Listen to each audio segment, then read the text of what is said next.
imagine a program that is being funded centrally by the central government, and the money needs to be disbursed to beneficiaries at the local level by a local official.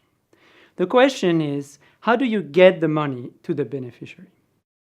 Now, you need a chain of intermediaries within the administration who are responsible for conveying that cash to the beneficiaries. The problem is that the chain of intermediaries that is supposed to check corruption actually now becomes a source of corruption. Technology, information technologies, can be used to monitor what happens with that money. What is the effect of information technology when it is used in the process of dispersing funds from the central government to local officials who then hand it over to beneficiaries?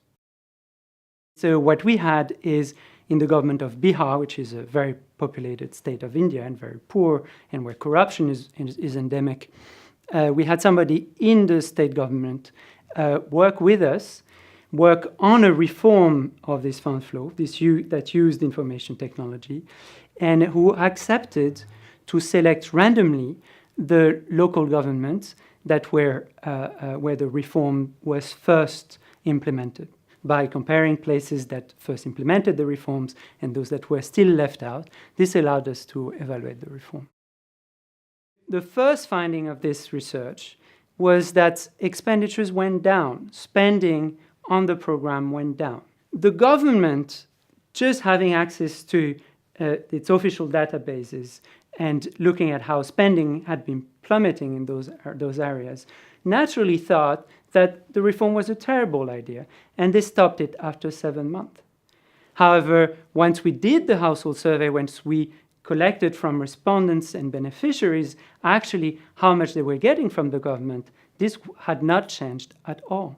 What happened is that whatever money was being spent that was not received by beneficiaries, that is, of course, the money that was being diverted by middlemen and that was used for corrupt purposes, that money was going down.